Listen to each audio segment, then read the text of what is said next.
Land for job मामले को लेकर लालू यादव समेत 14 लोगों पे जो आरोप लगा हुआ था, एक बार उनकी मुश्किलें फिर से बढ़ती हुई नजर आ रही है। जहां बिहार विधानसभा 2025 का चुनाव है, ऐसे में चुनाव से पहले लालू यादव की मुश्किलें बढ़ती हुई नजर आ रही है। कुल 14 लोगों की मुश्किलें एक बार फिर से बढ़ गई है।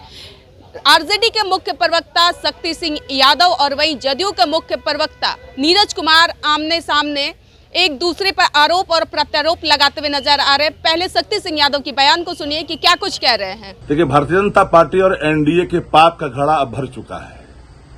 वो चाहती है कि पॉलिटिकल वेंडेटा का इस्तेमाल कर करके एजेंसियों का दुरुपयोग करें और न्यायालय में साक्ष्य प्रस्तुत कर करके लालू यादव के परिवार को हम तंग और तबाह करें। जिन मामलों को बंद कर दिया गया था, बलात् उसको रीओपन कर करके न्यायालय में प्रस्तुत कर रही है। चुनाव माथे पर है, बिहार का चुनाव है, डरी हुई है भारतीय जनता पार्टी। इन किन प्रकार बिहार की सत्ता में आना चाहती है।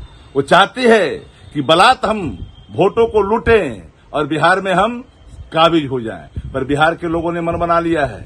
बिहार में बदलाव के बयार हैं और ये बात भूलनी नहीं चाहिए। हर बिहारी बिहार को बदलना चाहता है और ये जो प्रशासनिक अराजकता वाली जो सरकार है, जो संगठित लूट और भ्रष्टाचार का जो अड्डा बन गया है, खजानों की जो लूट हो रही है, 80,000 करोड़ से लेकर करके कई इंजीनियर से लेकर के मंत्रियों पर गंभीर आरोप हैं। कई साक्ष्य सामने आए हैं, 100-100 करोड़ के मामले आए हैं। इस पर एजेंसियां चुपचाप बैठी रहती है। लेकिन और जो एवनी कोर्ट का मामला है, न्यायालय के जो मामले जो भी आए हैं, हम उन विषयों पर गंभीरता से चीजों को देखेंगे और तो हम न्यायालय में लड़ेंगे। क्योंकि इनकी जो कारस्तानियां हैं, बार बार ये पॉलिटिकल वेंडेटा का इस्तेमाल आदरणीय लालू प्रसाद जी के परिवार के खिलाफ करता है। देश में जो पार्टियां झुक जाती है, इनके सामने वो क्लीन हो जाती है। लेकिन जो इनको खड़ी चुनौती देती है और कड़ी चुनौती देती है, उनसे ये डरे और सहमे लगते हैं। बिहार के लोग माकूल जवाब देंगे। याद रखना, 14 तारीख जब चुनाव के परिणाम आएंगे तो भारतीय जनता पार्टी और एनडीए के कुनबे बिखरते हुए और समाप्त होते हुए दिखाई पड़ेंगे बिहार की राजनीति से। तो आपने सुना, एक अब नीरज कुमार की बयान को भी सुना देते हैं कि वो क्या कुछ कहते हुए नजर आ रहे हैं पूरे लालू परिवार को। माननीय लालू प्रसाद जी के परिवार जिन पर 420 और 120B का आरोप लगा है, वह तो स्वाभाविक है। लालू जी अपने बड़े भाई स्वर्गीय मंगरू राय के परिजन को नौकरी दिया तो फुलवरिया में जमीन लिखवा लिया। राबड़ी देवी जी के चाचा नाटा चौधरी जी के परिवार को नौकरी दिया तो जमीन लिखवा लिया। यह स्वाभाविक प्रक्रिया है, दुर्गति है।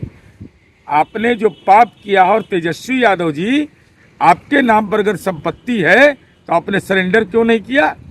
और न्यायपालिका के मामले को आप चुनाव से जोड़ रहे हैं तो आपके वकील ने जीरा क्यों नहीं किया?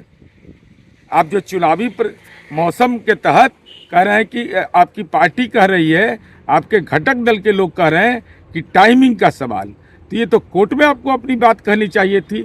आपने जो बेशुमार संपत्ति अर्जित किया है, पटना के सबसे बड़े जमींदार हैं, तो आपकी दुर्गति तो स्वाभाविक। तो आपने सुना, साफ तौर पे दोनों लोग एक दूसरे पर हावी होते हुए नजर आ रहे हैं। एक तरफ शक्ति सिंह यादव एजेंसियों पे बड़ा आवाज उठा दिया, आरोप लगा दिया है, और वही नीरज कुमार साफ तौर पे कहना है कि लालू यादव ने जैसा कर्म किया है वैसा उन्हें भुगतान करना पड़ेगा। फिलहाल इस खबर में इतना ही, धन्यवाद।